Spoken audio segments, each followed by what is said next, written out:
Welcome back to What They Hide, Hidden Crimes in Plain Sight. Before we get into today's episode, just a quick note. The podcast has recently moved over to a new hosting platform, but you don't need to do anything. Everything will continue as normal. And if you enjoy the show and would like to support it, I've set up a Buy Me a Coffee page. The link is down in the description. It's completely optional, but would genuinely help support the show.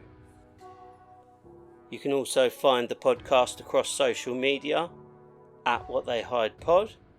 And if you'd ever like to get in touch directly, you can email the show at whattheyhidepod@gmail.com. Shout outs will be at the end of the episode, so stay with me through to the close. And if you enjoy the podcast, please take a moment to follow, rate and share the show. It really does help more than people realise, and helps these stories reach a wider audience. Now, tonight's case. An ordinary street in Gloucester, terraced houses, families, children playing outside, neighbours living only feet apart, and behind one ordinary front door, one of the most horrifying criminal cases in British history was unfolding unnoticed for years. This is part 1 of our 3-part series on Fred and Rose West, the House of Horrors. This episode contains references to murder, sexual violence, abuse, torture and crimes involving children. It also includes discussion of coercive control, trauma and the concealment of human remains. Listener discretion is strongly advised. Now, let's crack on with the show.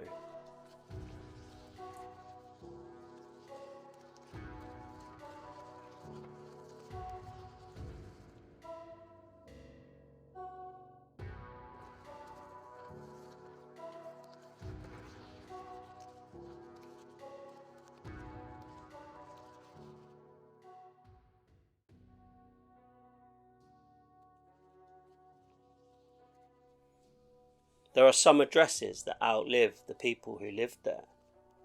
Not because of architecture, not because of beauty, not because anything remarkable was ever meant to happen there, but because once a truth is uncovered, bricks and mortar become something else entirely. An ordinary home becomes a warning, a front door becomes a symbol, a street name becomes shorthand for evil. And for decades in Britain, one address carried that way more than most. 25 Cromwell Street, Gloucester. A modest terraced house on an ordinary road, close enough to neighbouring homes that voices could travel through walls, close enough for people to hear arguments, close enough for people to notice movement, close enough, perhaps, to sense that something was wrong. And yet for years, behind that front door, beneath those floors, inside those walls, horror grew. This is What They Hide, Hidden Crimes in Plain Sight.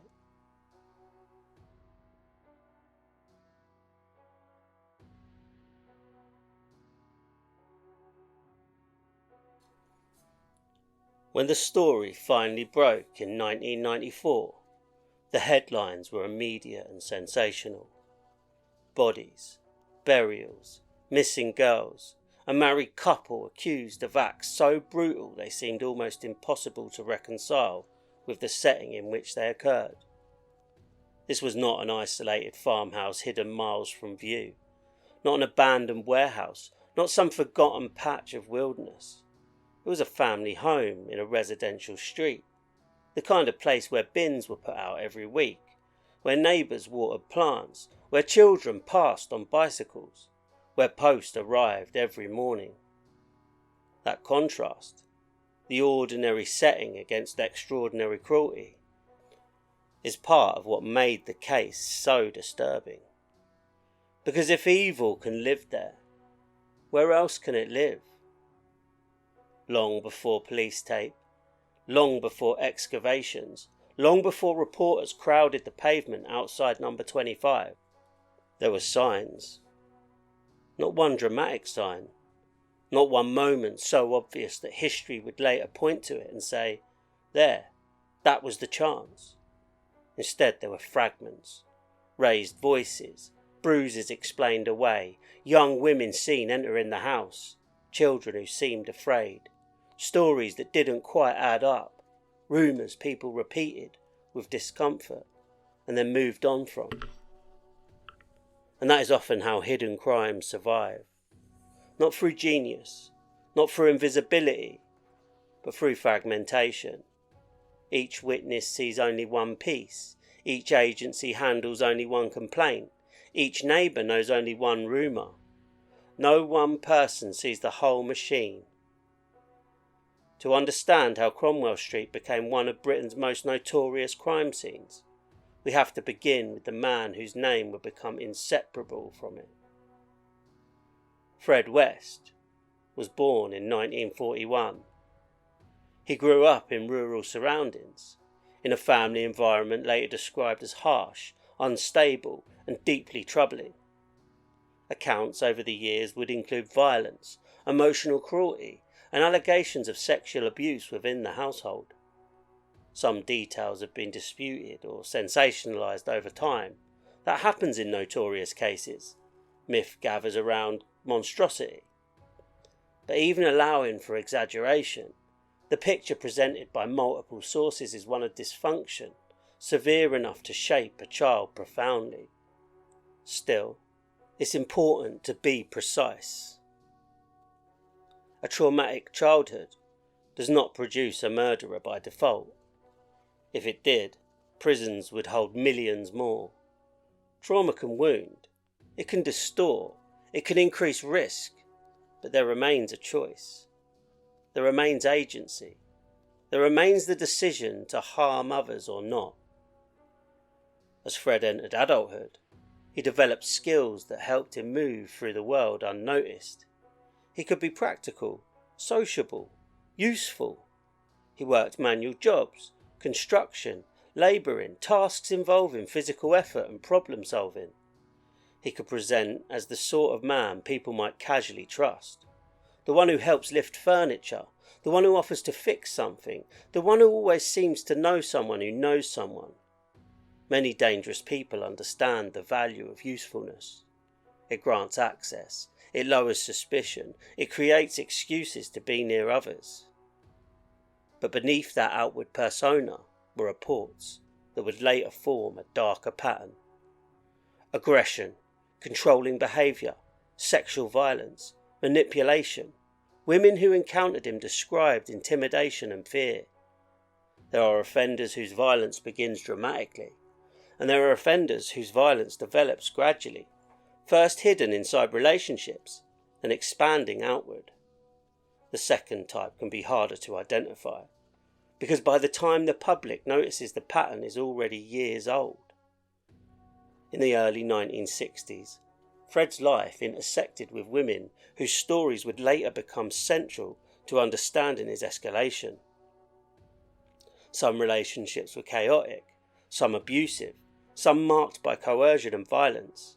At least one young woman connected to Fred would later be recognised as an early victim, meaning that years before Cromwell Street became infamous, serious violence was already part of this private world. This is another recurring truth in major criminal cases. The headline moment is rarely the beginning. It is simply the first time everyone else notices. Meanwhile, Britain itself was changing. The post-war decades were reshaping towns and cities. Traditional industries shifted. Social attitudes moved unevenly. Class divisions remained sharp. Domestic violence was often dismissed as private business. Vulnerable women, especially those with unstable housing, addictions, sex work involvement, or family estrangement, were frequently judged before they were protected. To disappear from the margins of society was easier then than many people realise. Records were fragmented. Communication between forces could be poor. A person leaving one town for another could slip through gaps. And predators understand gaps. even if they never used that word. By the time Fred met the woman who would become Rose West, he was older, experienced, and already carrying a history others could not fully see. Rose West was born Rosemary Letts in 1953. Her childhood has also been described as unstable and damaging. Strict discipline, family dysfunction, allegations of abuse, emotional volatility. As with many biographies built after the fact, separating verified fact from reported claim can be difficult. But there is still dispute that her early life was troubled. And when she met Fred, she was still very young. He was more than a decade older, already practiced in influence, already accustomed to dominating others. Some relationships form through affection, some through convenience, some through mutual need, and some through something darker, the recognition of permissiveness. The sense that with this person, boundaries do not apply, that shame can be shared, that cruelty will not be challenged. Those who later studied Fred and Rose often searched for a simple hierarchy, master and follower, controller and controlled. Reality may be less tidy. Partnerships built on abuse can shift over time. Power can move. Complicity can deepen. Whatever the starting balance, the result became catastrophic. When they came together, a household began to form. Children would be born into it. Others would pass through it. And slowly, behind everyday domestic scenes, a private system of fear would take shape. That system matters, because outsiders often imagine hidden crimes as chaotic madness. But many are structured. Rules, punishments, rewards, silences. Who may speak, who may question, who may leave, and who may not. Cromwell Street eventually became the physical centre of that system. To passers-by it was not glamorous, not immaculate, not the picture of suburban respectability. It could appear cluttered, noisy, tense, but disorder can be its own camouflage. A polished house invites scrutiny when something seems wrong. A chaotic house explains itself. Noise? They're always shouting. Mess? They're that kind of family. Children upset? Home problems. Visitors coming and going? They take in lodgers. Everything suspicious already has an ordinary explanation waiting beside it. Neighbours later described rows, disturbances, arguments. Some remembered a troubling atmosphere. Some recalled seeing young women at the property. Some suspected things were not right. But suspicion is slippery. Without proof, people doubt themselves. Without context, they minimise. Without support, they stay silent. And once enough time passes, silence begins to feel like innocence. Inside the house, however, children would later describe something very different. Fear, beatings, humiliation, sexual abuse, a constant awareness that adults controlled every outcome. Children raised in coercive homes often become experts in mood detection. They learn footsteps, voice changes, door sounds, the meaning of silence. They monitor danger before they understand language for it. That survival skill can look like obedience from outside, but it is fear translated into behaviour. The West household did not need every person around them to believe they were good people. They only needed most people to believe they were merely dysfunctional. The lower threshold is all many abusers require. Not admiration, not trust, just enough doubt to avoid intervention. Across the years, girls and young women entered their orbit. Some needed somewhere to stay, some were vulnerable, some trusted offers of help. Some may have believed they were stepping into temporary safety. That is one of the most painful elements in cases like this. The ordinary human needs predators exploit: shelter, belonging, attention, money, escape, things any person may seek at a difficult moment. And so the house kept functioning. Meals cooked, doors opened, conversations had, children sent to school, shopping carried in. Daily life continued above secrets no visitor could fully see. For now. because eventually one disappearance would begin to crack the surface. One daughter, one family member, one absence harder to explain away than the others. And once that crack appeared, investigators would begin pulling at threads that led beneath the floorboards, into the garden, into years of lies.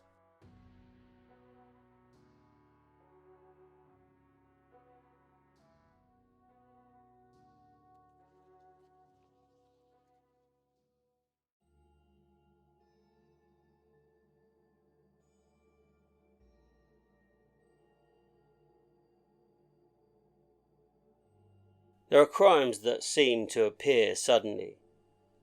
A headline breaks, a name enters the news, a photograph is printed, and to the public, horror begins that morning. But most serious violence does not begin with headlines. It begins privately, quietly, in relationships, in arguments no one else hears, in threads explained away, in bruises concealed beneath sleeves, in patterns mistaken for bad temper. Long before Fred West became nationally known, violence was already part of the life he built around himself.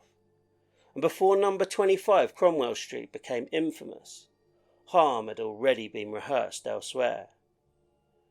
When people later looked back over Fred West's early adulthood, a pattern emerged that investigators and criminologists would recognise immediately. Control, possession, sexual aggression. A tendency to view women not as equals, but as objects to be managed, used, punished or discarded. That attitude does not always reveal itself in dramatic scenes. Sometimes it appears in smaller forms first. Jealous monitoring, humiliation, isolation, threats framed as jokes, rage followed by apology. Then repetition. In many abusive relationships, outsiders ask later why someone stayed, but the better question is often, how were they trapped? Because coercive relationships are rarely built overnight. They're constructed gradually. Affection mixed with fear, dependency mixed with intimidation, moments of kindness used to erase moments of cruelty, promises made after violence, hope used as restraint. By the time others notice damage, the trap may already be established. During the 1960s, Fred formed relationships with women whose lives became entangled with his escalating brutality. One of the most significant was Catherine Bernadette Costello, often known as Rena. She entered Fred's orbit during a period when he was still outwardly mobile, changing jobs, shifting locations, living the kind of unsettled life that can obscure behaviour from wider scrutiny. To some observers, he may have appeared rough but ordinary. To those closest to him, another version existed. Accounts of that relationship describe violence and control. Rena was vulnerable. She had limited protection around her. And as happens so often in abusive dynamics, vulnerability itself can become the reason a predator selects someone. Not because they are weak, but because they are less likely to be believed, less likely to be prioritised, less likely to have powerful advocates. When discussing historical cases, precision matters. Some facts are firmly established through investigation. Others come through later testimony. Some timelines contain disputes. But what is clear is that women connected to Fred West suffered serious violence years before the public associated his name with serial murder. This was not a man who became dangerous late in life. Danger was already present. One of the most chilling truths in many serial cases is that murder often follows earlier tolerated abuse. If assault brings no consequence, if intimidation brings silence, if sexual violence is minimised, if threats are dismissed as domestic matters, then a person already inclined toward cruelty learns something powerful. They learn the world is not watching closely. In Britain at the time, responses to domestic abuse were often deeply inadequate. Police attitudes varied, but many incidents were treated as private disputes rather than serious warning signs. Women leaving violent partners frequently faced economic hardship, social stigma, and practical barriers. Support systems were thinner, trauma language was less developed, and many harms that would now be recognised clearly were then blurred by culture and custom. Predators benefit from the era they live in. Some would struggle under modern scrutiny, others simply adapt. As Fred moved through these years, another characteristic appeared repeatedly: compartmentalisation. He could behave one way publicly and another privately.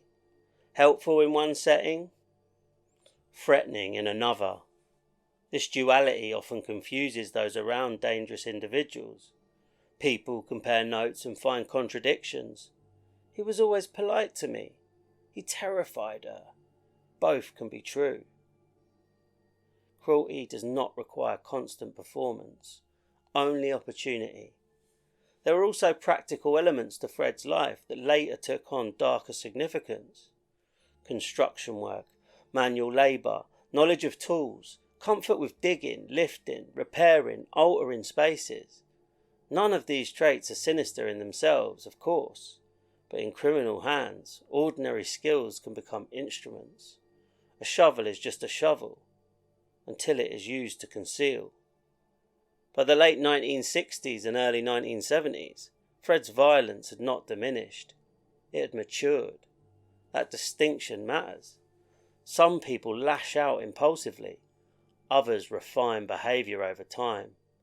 They become calmer while doing worse things, more strategic, more practiced at excuses, more confident in what they can hide. Then came Rose West. Still very young when she met Fred, Rose entered the life of a man older than her, experienced in domination, and already carrying histories she could not fully know. Popular retellings sometimes frame that moment as if two villains instantly recognised each other. Reality is usually more complex.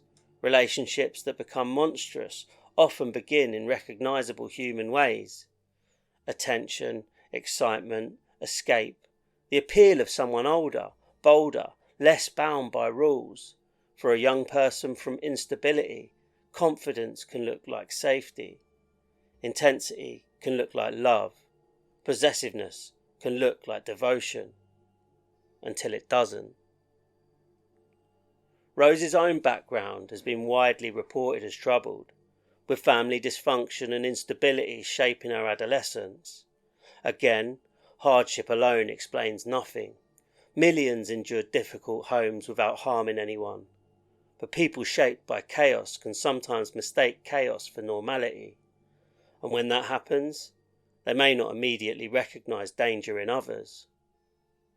Once Fred and Rose formed a couple, something changed. Not because violence suddenly appeared, because it now had reinforcement. Witnesses and later investigators would describe a relationship steeped in sexual sadism, domination and abuse, where one person's cruelty was not restrained by the other, but enabled, shared, at times escalated. This is one reason paired offenders can be so dangerous. The conscience that might exist alone is neutralised by collaboration. Each becomes permission for the other. As they built a life together, children entered the household. That domestic image, parents, children, routines, can become one of the strongest shields abuse possesses. People hesitate to imagine severe violence inside family structures. They assume children equal responsibility. Marriage equals stability. A home address equals rootedness. But none of those things guaranteed safety. Sometimes they provide cover. There were periods of movement before Cromwell Street became the fixed centre of their lives. Different addresses, different phases, different opportunities to start over outwardly while carrying the same private behaviours. This is common among persistent offenders. New town, new neighbours, new assumptions, old violence. By the time they settled into Gloucester, Fred and Rose were not becoming dangerous. They were arriving dangerous. And that distinction would matter enormously for those who later crossed their path. As the household developed, so too did an atmosphere described by those around it as tense, volatile, and unpredictable. Arguments, control, punishments, sexualized behaviour, children exposed to adult dysfunction far beyond what any child should witness. Where outsiders saw a troubled family, insiders experienced something closer to regime. Children in such homes often become invisible casualties. Even when they survive physically, they carry hypervigilance, confusion, shame and fractured trust into adulthood. People sometimes speak of the West murders as if the victims were only those later recovered, but there were living victims too, children raised inside terror. Meanwhile, outside the family, young women continued to pass through the edges of the West's world, some seeking lodging, some seeking money, some looking for temporary stability, and to predators skilled at reading vulnerability. These needs are opportunities. A spare room can be bait. Hospitality can be camouflage. Normal domestic life can be stage design. At this point in the story, number 25 Cromwell Street had not yet become a national symbol. It was simply becoming useful. Useful as a family home, useful as a mask, useful as a place where outsiders could enter without attracting attention. Useful as a place where screams might be explained as arguments, and useful as a place where people could vanish into assumptions. Every notorious crime scene has a period before history notices it, a period where intervention was still possible, where futures still existed, where one persistent question, one determined officer, one believed witness, one safe refuge might have changed everything. Cromwell Street had that period too. It was measured not by minutes, but years.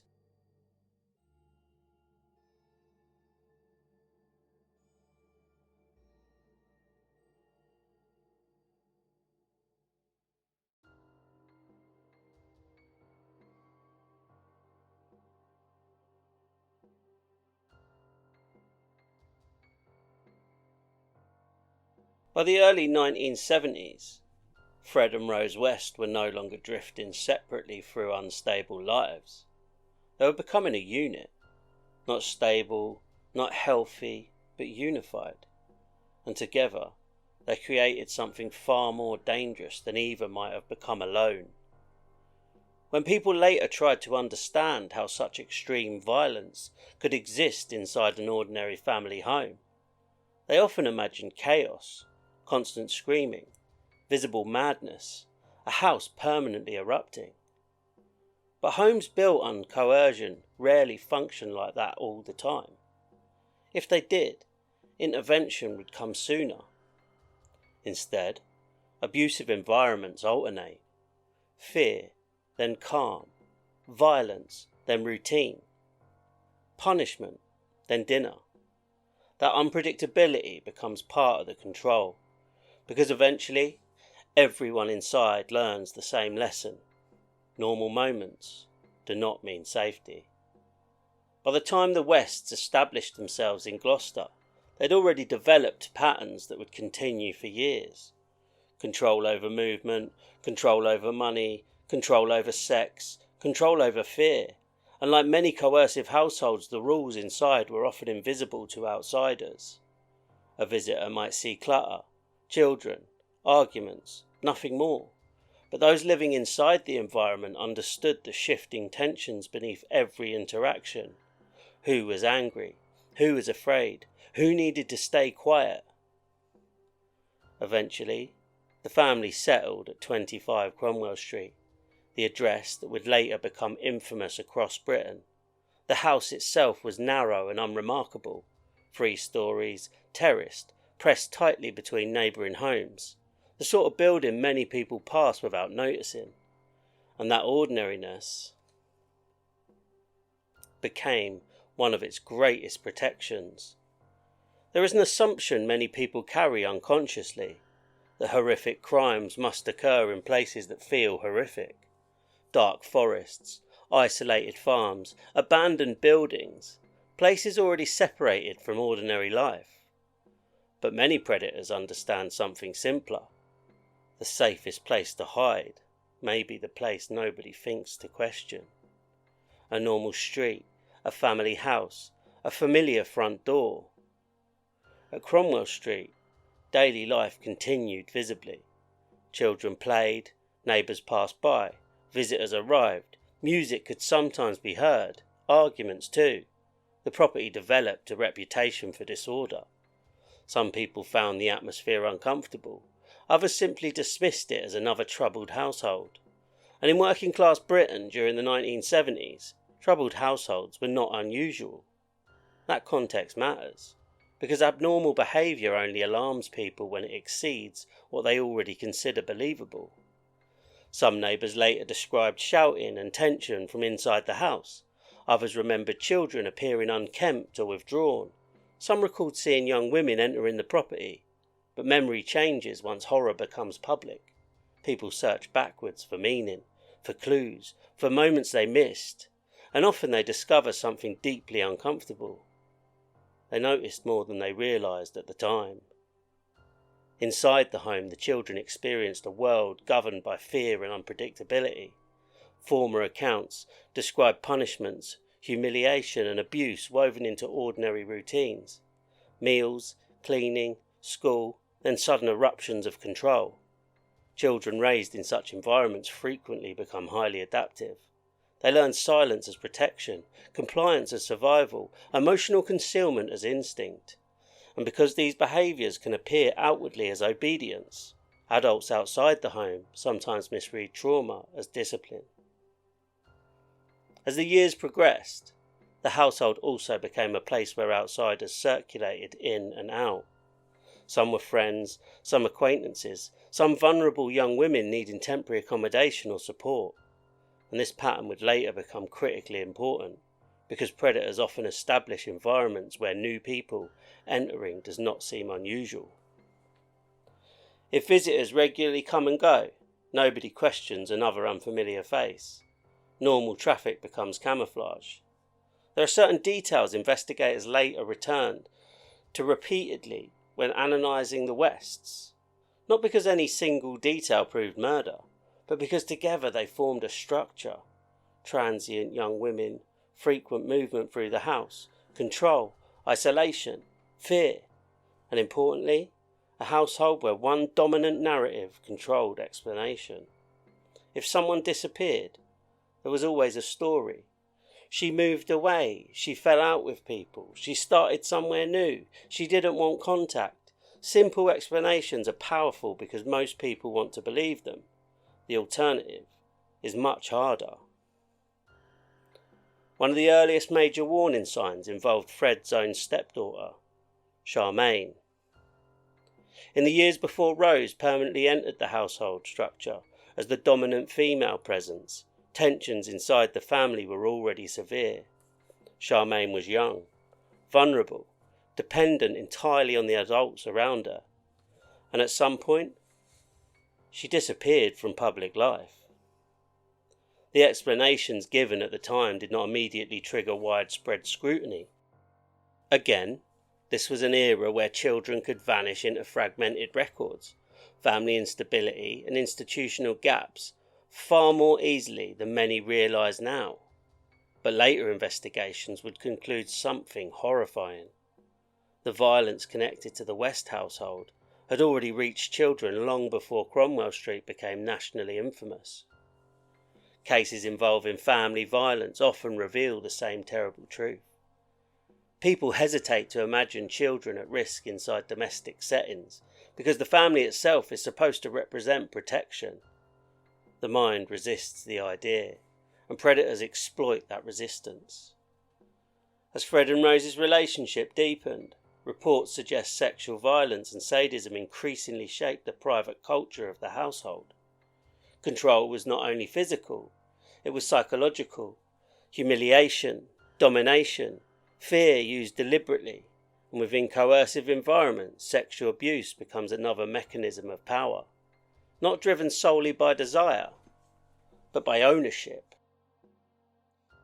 To outsiders, however, life at Cromwell Street could still appear strangely ordinary.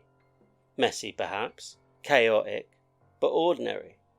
The couple socialised at times, people visited, conversations happened over cups of tea, children attended school, the rhythms of everyday life continued. That contradiction sits at the centre of many hidden crimes. Human beings are capable of extraordinary compartmentalisation. A person can commit terrible acts and still discuss weather, shopping, or television an hour later.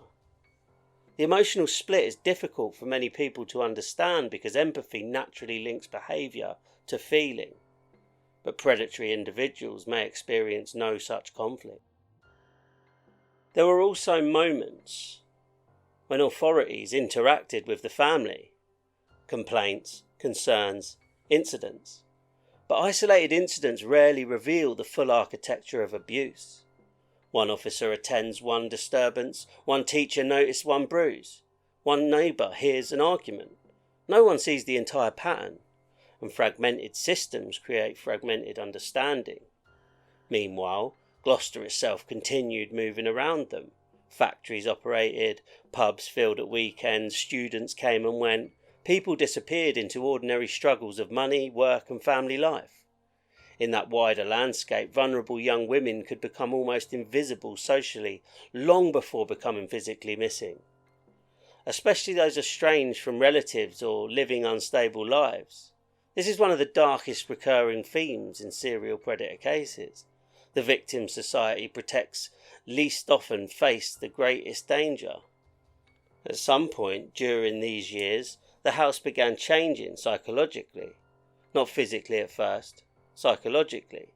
Fear accumulated inside it, secrets accumulated, power accumulated, rooms gained meanings invisible to outsiders, areas of tension, places children avoided, spaces associated with punishment or dread. Survivors of abusive homes often describe this phenomenon clearly. A house stops being a home. It becomes terrain. You navigate it strategically, listening constantly, calculating mood, monitoring risk. And while this atmosphere intensified internally, externally the West still benefited from one crucial advantage. People underestimated them. Not because they appeared respectable, but because they appeared merely dysfunctional. There is an enormous difference. Respectability attracts scrutiny when cracks appear. Dysfunction explains cracks automatically. Noise? They fight all the time. Children upset? Bad parenting. Young people around the house? Probably lodgers. Everything disturbing already had a less disturbing interpretation available. As the years progressed, more young women entered the orbit of Cromwell Street. Some stayed temporarily, some vanished from contact, and slowly, very slowly, a hidden pattern was forming beneath the surface of ordinary life. Not visible enough yet for public horror, not visible enough yet for national investigation, but visible enough, in fragments, that later many people would ask themselves the same question. How close were we to stopping this? Because history often creates the illusion that disaster was inevitable, but it rarely feels inevitable while it's happening. Instead, there are moments, forks in the road, missed opportunities, dismissed fears, people deciding not to interfere, institutions decided not to escalate, and over time, those small failures accumulate into catastrophe. By the late 1970s, the machinery of abuse inside Cromwell Street was no longer emerging. It was established. And somewhere inside that house, beneath ordinary routines and everyday sounds, the line between violence and murder had already begun to disappear.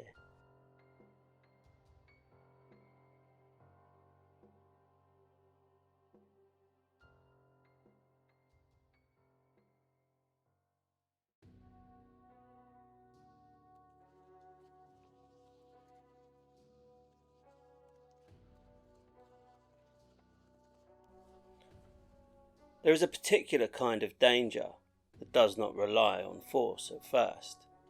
It relies on invitation, a warm drink, a spare room, a conversation, an offer to help at exactly the moment someone needs it most. Because predators do not always hunt through intimidation. Some hunt through comfort. By the late 70s, number 25 Cromwell Street had become more than a family home.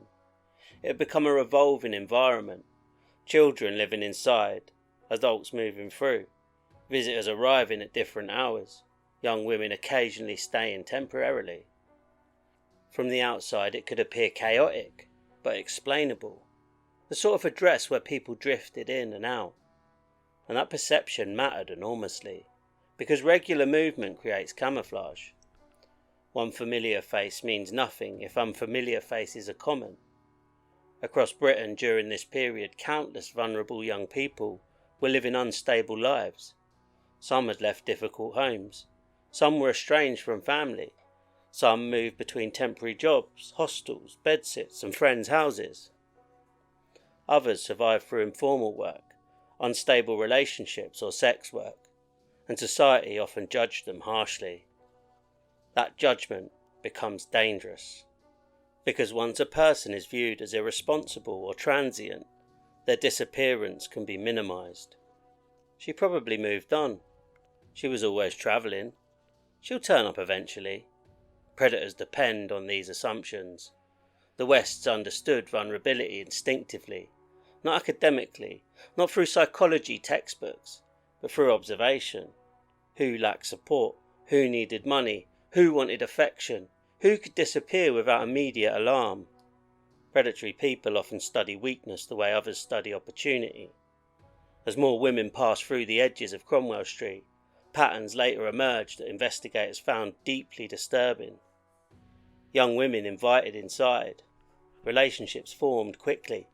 Offers of accommodation, promises of work or support, sometimes friendliness, sometimes flirtation, sometimes manipulation disguised as generosity, because exploitation is often wrapped in kindness initially. Very few dangerous people introduce themselves honestly. One of the most chilling aspects of the West case is how ordinary many interactions initially appeared. There was no isolated dungeon hidden miles from civilization, no cinematic secrecy. There was a house, a kitchen, conversations over tea, children nearby, television playing, laundry drying upstairs, and somewhere beneath those ordinary domestic details, coercion and violence were taking shape. This contradiction unsettles people because it destroys comforting assumptions. We want evil to announce itself visually. We want dangerous places to feel dangerous immediately. But many victims later describe something more confusing. An atmosphere, an unease difficult to explain, a sense that something was wrong without knowing precisely why. Human instinct often notices danger before logic catches up. The problem is that social conditioning teaches people to ignore discomfort. Don't overreact, don't seem rude, don't make accusations, and predators benefit enormously from that hesitation. Inside the house, the children continued living within an environment shaped by control and fear. Accounts later given by surviving family members described abuse that had become woven into ordinary life. Not occasional explosions, structure, routine, punishment systems, humiliation, violence normalised through repetition. Children raised inside such systems often stop recognising certain behaviours as unusual because they have never experienced alternatives. And when abuse becomes ordinary internally, disclosure becomes even harder externally. At Cromwell Street, authority flowed through fear. Fred's volatility, Rose's enforcement, the shift in emotional climate inside the home. Some survivors later described Rose not as a passive participant, but as an active source of cruelty herself. This distinction became critically important later, especially during public debates surrounding responsibility. People often searched desperately for a less evil figure in paired offender cases, someone manipulated, someone coerced, someone redeemable. but reality can resist those categories. As investigators later reconstructed timelines, they discovered something deeply unsettling. Disappearances connected to the West stretched across years, meaning ordinary life continued around repeated acts of violence. Birthdays celebrated, school mornings, shopping trips, neighbours chatting over fences, all while victims vanished into silence. One reason serial offending can continue for long periods is that most people think statistically. Murder feels rare. Therefore, ordinary explanations feel more likely. If a young woman disappears, people assume relocation before homicide, estrangement before burial, conflict before torture, and most of the time, statistically, they're correct. But predators exploit the fact that extreme violence feels improbable. The house itself also played a psychological role in maintaining secrecy, not simply as a location, as a controlled environment. Once someone crossed the threshold, the balance changed. Inside the West's controlled space, noise, movement, narrative, visitors entering unfamiliar environments are automatically disadvantaged. They do not know exits instinctively. They do not know neighbours. They do not know routines. Predators understand territorial power instinctively. Meanwhile, outside the home, Britain's systems for tracking missing persons remain fragmented compared to modern standards. Communication between police forces could be inconsistent, records incomplete, transient individuals difficult to trace quickly. And cases involving vulnerable women sometimes received less urgency than they deserved. This does not mean nobody cared. Families cared desperately, friends worried intensely, but institutional response and public perception often differed sharply depending on social status and circumstance. One of the recurring themes in this case is invisibility, not literal invisibility, social invisibility, the kind that affects people living at society's edges. If a university student from a stable middle-class family vanished suddenly, pressure might escalate quickly. But for those already drifting through unstable housing or fractured relationships, disappearance could blend into expectation. Predators notice which lives trigger immediate alarm and which do not. At some point during these years, rumours surrounding Cromwell Street intensified. People spoke quietly about strange behaviour, arguments, the atmosphere, young women seen entering the house. Stories circulated in fragments, but rumour alone rarely create intervention, especially when communities become accustomed to dysfunction. There is a dangerous psychological shift that happens over time in troubled environments. People stop asking whether something's wrong. They begin asking whether it's worth getting involved. And that question, whether intervention feels worth the discomfort, has protected countless abusers throughout history. Inside number 25, however, the distinction between abuse and murder was fading further. The house was no longer simply dangerous. It was becoming operational, a place where violence could occur repeatedly beneath the cover of domestic routine, a place where explanations already existed before questions were asked, a place where fear inside prevented disclosure outside. As years passed, Fred and Rose West refined their ability to present selective versions of themselves depending on audience. With some people, they could appear sociable, with others intimidating, with children authoritarian, with vulnerable young women helpful. This flexibility is another common trait among predatory personalities. Different masks for different purposes, because consistency is not required, only effectiveness. And while the outside world still saw Cromwell Street primarily as a chaotic family home, something else had begun happening beneath the surface. Evidence was accumulating, not publicly, not in police files yet, inside the structure itself, inside the garden, inside concealed spaces. The house was beginning to hold secrets physically, not just psychologically. Every hidden crime scene eventually reaches a point where concealment becomes fragile. Too many lies, too many disappearances, too many people carrying fragments of truth. The danger for offenders is no longer only exposure, it's accumulation.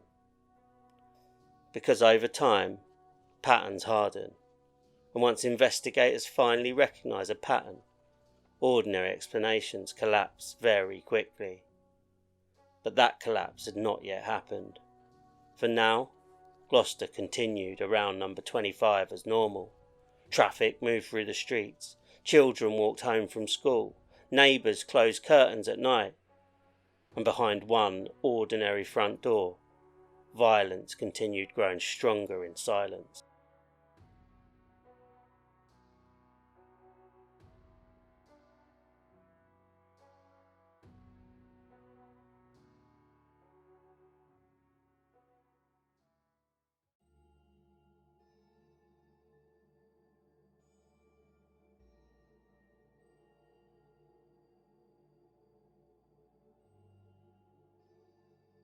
When people look back on notorious criminal cases, there is often a moment of disbelief, not only at the crimes themselves,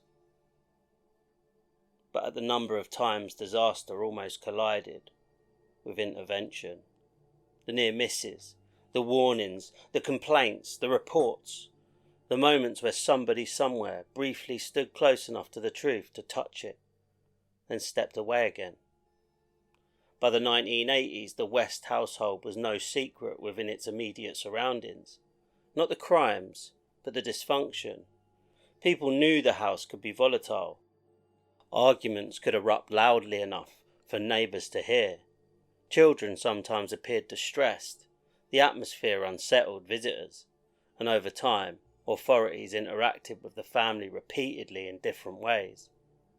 And that point's important, because the mythology of hidden predators often suggests complete invisibility.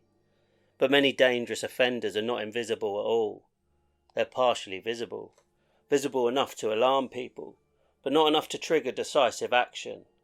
There is an important distinction between suspicion and proof. Most neighbours who later reflected on Cromwell Street didn't believe they lived beside serial killers. That would have seemed unthinkable. What they sensed instead was something wrong, something unpleasant, a household people discussed carefully, perhaps avoided, perhaps pitied, perhaps judged, but not fully understood. And without fully understanding, human beings tend to rationalise. They're rough people, bad parents, constant drama, labels that explain behaviour without confronting the possibility of horror. The children inside the house occupied the most vulnerable position of all, dependent entirely on the adults controlling the environment. Unable to leave freely, unable to redefine reality for themselves, and according to later testimony, abuse within the home was severe and ongoing. Physical violence, sexual abuse, humiliation, fear used systematically. Children raised inside terror often develop extraordinary emotional survival strategies. They become hyper-alert, careful, quiet, experts in predicting danger. But outwardly, these survival behaviours may look like shyness, withdrawal, or obedience rather than distress, and adults unfamiliar with trauma frequently misinterpret them. At various points, concerns regarding the welfare of the West's children surfaced. Teachers noticed things. Authorities interacted with the family. Social services became aware of issues. But institutional systems at the time were fragmented, inconsistent, and often overwhelmed. One agency might see neglect. Another might see domestic conflict. Another might see behavioural issues. Rarely did anyone see the complete structure of abuse operating behind the walls of Cromwell Street, and predators benefit enormously from fragmented oversight. There is also a broader social truth that cases like this expose. People are often reluctant to interfere in family life unless evidence becomes undeniable, partly from politeness, partly from fear of being wrong, partly because institutions themselves historically encourage the idea that domestic matters should remain private whenever possible. This created dangerous spaces where abuse could continue for years beneath the protection of social hesitation. Meanwhile, young women connected to the Wests continued disappearing. Some vanished gradually from contact with family, Others were explained away through stories about travel, relationships, or independence. And because several came from unstable backgrounds, immediate large-scale investigations did not always follow. This is not an accusation that families failed to care. Many searched desperately, many reported concerns repeatedly, but public urgency is unevenly distributed. Some disappearances dominate headlines immediately, others struggle for attention. Predators notice those differences. At Cromwell Street, ordinary domestic life continued operating alongside concealed violence. Meals cooked, television watched, conversations held, laundry hung out to dry. The coexistence of routine and horror is one of the most psychologically disturbing elements in hidden crime cases. People instinctively expect evil to interrupt normality, but often it nests inside it instead. Over the time, the house itself became layered with secrecy, not merely through lies, through physical concealment. Spaces altered, areas hidden, rooms carrying meanings invisible to outsiders. The structure of the property became part of the machinery protecting the crimes. And because Fred possessed construction knowledge and practical skills, he was capable of changing environments in ways that did not immediately attract suspicion. Again, ordinary abilities becoming sinister only through intent. One of the recurring questions in the aftermath of the West investigation was whether the crimes could have been uncovered earlier. It is a difficult question, and an emotionally dangerous one, because the hindsight creates clarity that did not exist in real time. Today the pattern appears obvious, but at the time, information sat scattered across years, agencies and individual experiences. One neighbour heard shouting, one teacher noticed fear, one officer attended a domestic incident, one friend worried about a missing woman. Each fragment alone seemed insufficient. Together they formed catastrophe. This fragmentation is not unique to the West case. It appears repeatedly in histories of serial abuse. The offender survives because no one person possesses the entire map, and institutions often struggle to combine fragments before harm escalates further. At the same time, some individuals later admitted they avoided involvement because the household frightened them. That detail matters too. Fear doesn't only silence victims. It silences communities. People sense volatility and decide distance feels safer than confrontation, especially when they believe authorities are already aware. There is a dangerous psychological comfort in assuming someone else will intervene. Inside the house, however, the atmosphere continued darkening. Accounts later described escalating violence, sexual abuse and control, and crucially, children growing older inside that environment were beginning to understand more of what surrounded them. Not fully, perhaps, but enough to fear it, enough to recognise danger, enough to carry memories that investigators would later revisit with horror. As years passed, the West also refined their public performances. Different faces for different audiences, hostile sometimes, charming at others, manipulative when necessary. People often imagine deception as sophisticated theatre, but in reality, inconsistency itself can confuse observers. A violent man who occasionally behaves kindly creates uncertainty. A cruel woman who sometimes appears maternal creates contradiction, and contradiction delays certainty. One particularly disturbing aspect of the case involves how effectively the image of family life shielded scrutiny. Society instinctively associates family homes with protection, parents with care, domesticity with safety. That assumption is so deeply rooted that evidence must often become overwhelming before people abandon it. Predators operating within family structures exploit that instinct constantly. By the late 80s, however, pressure around the household was building slowly. Not publicly yet, not nationally, but cracks were forming. Questions lingered longer. Some absences became harder to explain. And inside the family itself, tensions were increasing. Because secrets become harder to contain over time, especially when more people know pieces of them. There is another truth about long-running hidden crimes. The offenders often begin believing in their own invulnerability. Years without consequence create confidence. Confidence creates carelessness, and carelessness eventually creates openings. For the Wests, those openings would emerge from inside the family itself, not through a dramatic police breakthrough, not through forensic genius at first, but through fear reaching a point where silence could no longer hold. The illusion surrounding Cromwell Street was beginning to weaken, slowly, unevenly, but inevitably, because buried truth has a way of pushing upward eventually, through rumour, through memory, through trauma, through survivors. And once investigators finally began asking the right questions in the right order, the ordinary house on the ordinary street would transform into one of the most horrifying crime scenes Britain had ever known.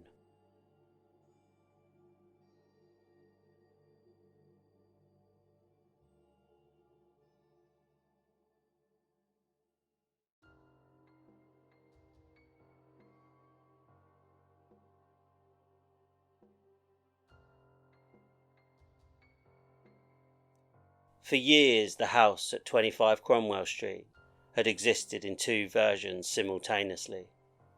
The visible version, the chaotic family home, arguments, children, visitors, disorder, and beneath it, the hidden version, a place shaped by fear, control, sexual violence, disappearances, secrets buried, not only emotionally, but physically. And eventually, after years of concealment, those two versions were about to collide. The collapse of silence surrounding the West family did not begin with a dramatic police raid. It began the way many hidden crimes begin to unravel, gradually, unevenly, through survivors, through disclosures, through fear finally reaching a point where staying silent felt more dangerous than speaking. By the early 1990s, the atmosphere surrounding the family had become increasingly unstable. The children were older, relationships inside the household were fracturing, and years of coercion had created pressure that could not remain contained forever. Then came the disappearance that investigators would ultimately trace directly toward the truth beneath Cromwell Street. Heather West. Heather was one of Fred and Rose's daughters, and according to the explanations later given by her parents, she had simply disappeared, run away, left home, started a new life elsewhere. To outsiders unfamiliar with abusive family dynamics, these explanations may initially have sounded plausible enough. Teenagers leave home, family conflicts happen, estrangement occurs. But within the family itself, fear and suspicion were growing, and unlike many previous disappearances connected to the Wests, Heather's absence existed inside the household's own bloodline. That changed the equation. Children raised in abusive homes often understand far more than adults realise. Even when information is fragmented, even when terror prevents direct confrontation, they notice inconsistencies, contradictions, silences, and over time some members of the West family began questioning the explanations surrounding Heather. Questions the adults could no longer control completely. Eventually allegations emerged from within the family involving abuse committed inside the house, and once authorities began examining those claims more closely, investigators started looking at Cromwell Street differently. Not as merely a troubled address, but as a potentially dangerous one. That shift in perception was critical, because investigations often change entirely once police stop asking, "What's happening in this family?" and begin asking, "What is this family hiding?" In 1994, police attention intensified around the property. At first, investigators focused heavily on allegations of sexual abuse involving the children. But as interviews continued and inconsistencies mounted, suspicion widened. And then came one of the defining moments in British criminal investigation history. Fred West began talking. Not fully, not cleanly, Not honestly in every detail, but enough. Enough to direct investigators toward the garden. There is something psychologically horrifying about excavation scenes in criminal investigations. The slow removal of earth, the uncertainty, the knowledge that investigators are searching not for clues, but for human remains. At Cromwell Street, officers began digging carefully in the back garden. Neighbours watched, reporters gathered. Rumours spread rapidly through Gloucester. Most people still could not imagine the scale of what was about to emerge. Then investigators found human bones. And suddenly, the atmosphere around the case changed completely. Not suspicion anymore, not allegation, evidence. Physical evidence hidden beneath an ordinary family home. News spread across Britain with astonishing speed. A residential address in Gloucester had become a major crime scene. Television crews crowded outside. Newspapers exploded with speculation and horror. And as forensic teams continued excavating the property, the scale of the investigation widened dramatically. Because once one body is discovered beneath a house, every unexplained absence connected to that house gains terrifying new significance. For neighbours, the revelation produced a unique kind of shock. Not simply fear, disorientation, the collapse of ordinary assumptions. People revisited memories repeatedly, arguments they had heard, women they had seen entering the property, moments of discomfort dismissed years earlier, and many asked themselves the same question. How close were we to this? The answer, horrifyingly, was very close. The walls had always been thin. The house had always stood among other homes. Life had continued only feet away from concealed graves. As investigators expanded the search, the true horror of Cromwell Street began emerging layer by layer. Remains hidden in different areas, evidence suggesting multiple victims across many years, a pattern of violence stretching far beyond what the public initially imagined, and perhaps most disturbing of all, the crimes had existed alongside ordinary domestic life for decades. During the excavation, forensic officers worked methodically through the property, the garden, the cellar, structural spaces within the house itself. Each discovery transformed public understanding further. This was no isolated killing, no sudden breakdown. This appeared to be sustained, predatory violence hidden successfully over years. And while the media quickly labelled the property the House of Horrors, another reality emerged beneath the headlines. This was also a family home. Children had grown up there. Meals had been eaten there. Neighbours had visited there. That contradiction remained central to why the case disturbed Britain so deeply. The crimes did not happen outside ordinary life. They happened in it. As investigators dug deeper into Fred West's history, disappearances previously treated separately began reconnecting into one expanding timeline.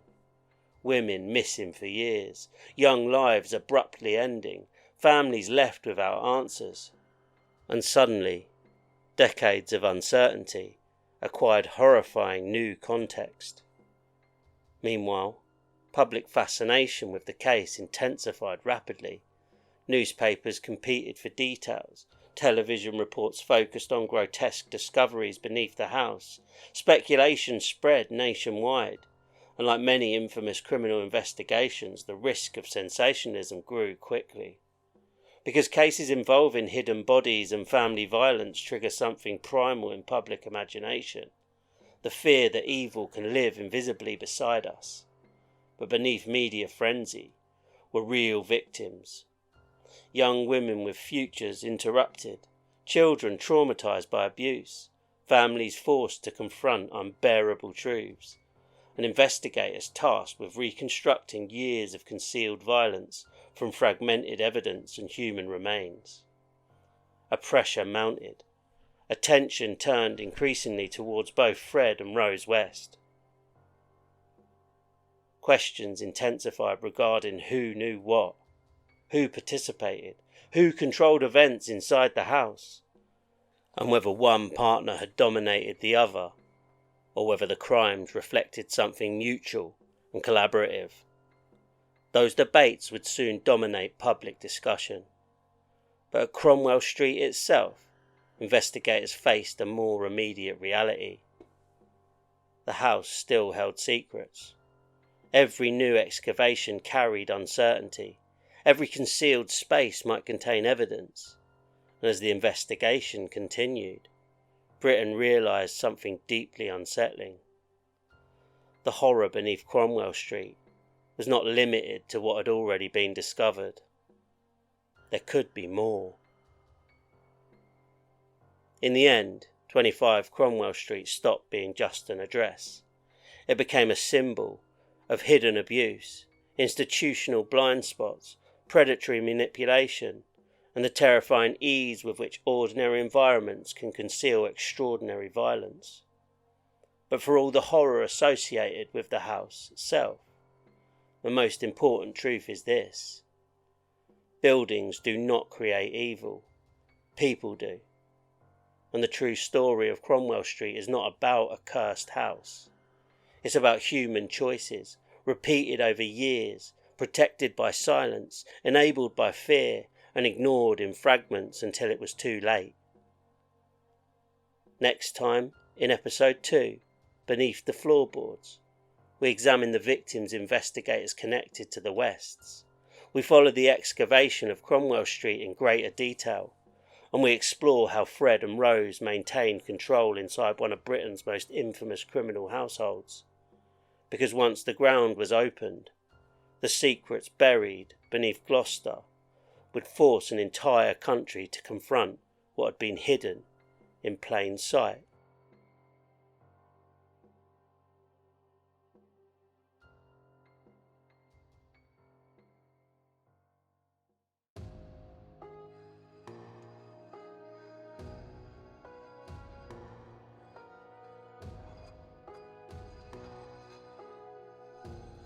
That's where we're going to leave part 1, The House of Horrors. If you've listened all the way through, thank you. I genuinely appreciate every single person spending their time here with me. And if you'd like to support the show directly, I've now set up a Buy Me a Coffee page. The link is down in the episode description. There's absolutely no pressure at all, but every bit of support would genuinely help me to continue producing these episodes.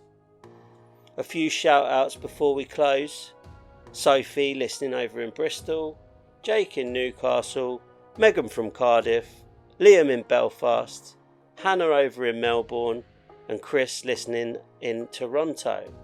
Thank you so much for the support and for listening to the show.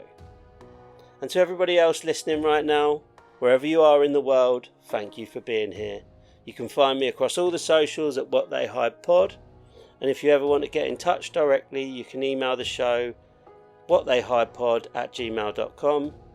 And if you enjoyed this episode, make sure you're following or subscribed so you don't miss part 2, because once investigators began digging beneath Cromwell Street, the truth became far darker than anyone imagined.